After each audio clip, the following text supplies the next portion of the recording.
Super amazing YouTube, this is Robbay speaking with another review. And it's been a while since I've done a review on RWBY, but since the 5th volume is over, I thought this would be a very perfect time to do this. So let's review RWBY Volume 5.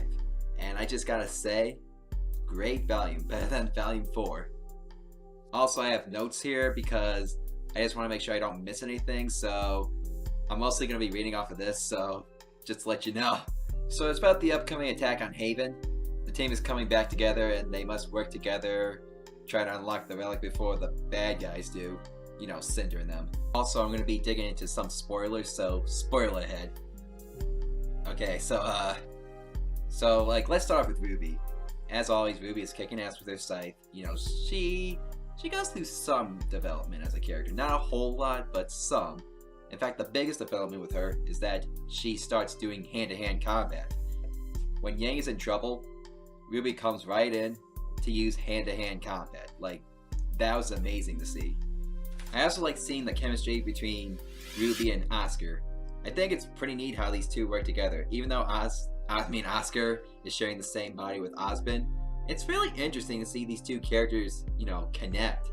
And I know this is pretty much the beginning of shipping RWBY and Oscar together, but I actually wouldn't mind it. I think these two would make a pretty good couple. We just gotta do something about the Osmond situation, cause how long is Osmond gonna be in that body? Is it permanent? Like what if they beat Salem? Is Osmond still gonna be in that body, or what's gonna happen? But the point is, these two characters, they have really great chemistry, and I'm hoping to see more of that in the later volume. Now let's talk about Weiss. Now Weiss doesn't really go through too much development either, other than finding out about secrets about, you know, Osmond, how shady he is. But other than that, she doesn't really go through too much development, though she does start using that giant ice soldier more in this.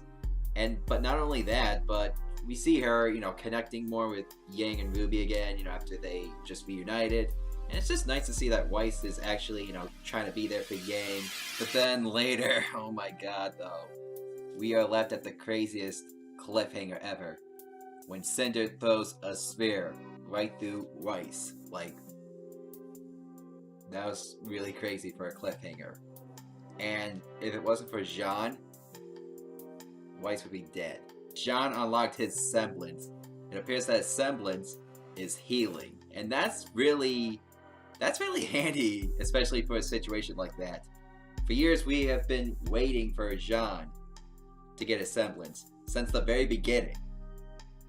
And it's too bad that Para can't be around to see that, but still though, all of that build-up led to that moment of Jean saving Weiss with his semblance. Now on to Blake. Now a lot of people think that Blake's situation in this volume is really, really boring.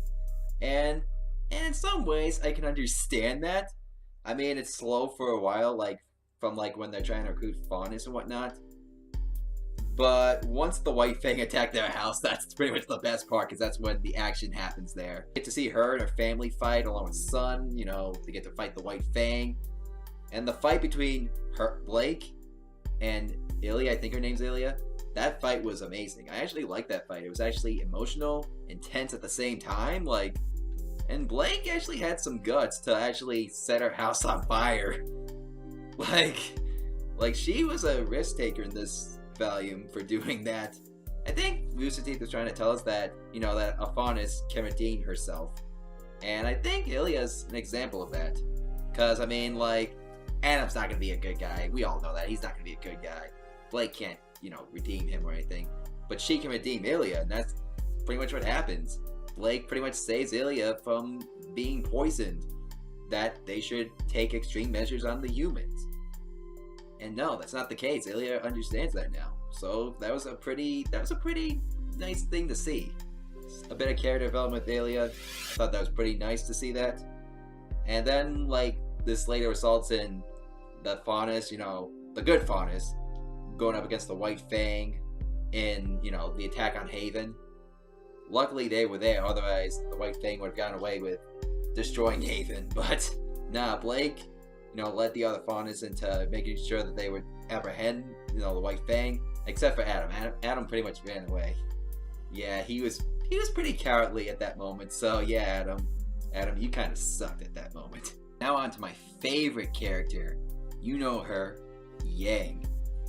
Out of all the 4 team members, like, Yang had the most screen time, I feel like. Volume 4, she was depressed, you know, recovering from the loss of her arm. But then, like, in Volume 5, she's the Yang that we remember, the Yang that we love. Not only do I feel like she had the most screen time out of all the characters, like out of all 4 of the main characters, I feel like she had the most, like, action. Like, we see her fighting a thug, well, not a thug, a tribesman in the bar that we first see her in. She then fights more tribesmen in the forest. And then later, you know, we see her get into an arm wrestling match with Nora. I mean, I know that's not technically a fight scene, but it's still fun to watch. Then we see her, you know, fighting Mercury. And then later she goes down just to get the relic. And that's another thing I want to get into, her mother. Yang and her mother, Raven, they have such great chemistry. Even though Yang disrespects her mother now, she has some, like, chemistry with her. Like, Raven is trying to convince Yang, you know, don't trust these guys, don't trust Crow or Osmond, you know, just join me. And Yang's like, I don't want to join you, you know, I want to help my sister. And that's something, you know, Yang is sticking with. She is determined to help her sister. She's not going after her mother anymore like we saw at the beginning of the series. She only wants to help RWBY. That's why she's there. But then later, this leads into the moment with, you know, after Raven fights Cinder, which I'll get into later. You know, after Raven fights Cinder, Yang shows up. And, you know, Yang was able to convince her mother, you know, let me have the relic. You know, and I maybe they connected a bit, but still, though, I don't think it was just because Yang respected her mother. I think it was because, you know, Yang felt the need to take that relic, you know, for, you know, her allies, you know, for Crow, for Osmond. She just felt the need to take that relic. And she was able to talk Raven out of it. She didn't have to fight Raven or anything. Raven left, and now Yang took the relic. And that was really nice to see. Like, when Yang took the relic, it was like Indiana Jones moment. Like, that, it got me that vibe. When Yang took that relic, it was pretty much like a challenge to Salem. She knows that Salem is going to go after them with that relic. But Yang is willing to take that chance. So yeah, another risk taker, Yang. Let's talk about that fight. The fight between Raven and Cinder. Seeing them jump from one rock to another. It was so amazing. Seeing them use their full main powers against each other. Clashing swords. Like, we've seen a lot of great fights in RWBY, but this one tops the freaking cake. Like, this one's the best fight in all of RWBY. I don't care what others say, this one's the best. I just enjoyed this fight a lot, and I'm happy that Raven won. I'm happy that Raven won. Like, she actually beat Cinder, and I was worried, but I was also rooting for Raven, and I was happy that she won. I'm just wondering now, like, well, I'm not really wondering too much, but I'm hoping that Cinder died. I mean, I don't have anything against Cinder, but she should die. Even though there were a lot of great moments in this volume, there were some flaws. This is a true example of what I'm talking about. I hate Lionheart. Lionheart sucks.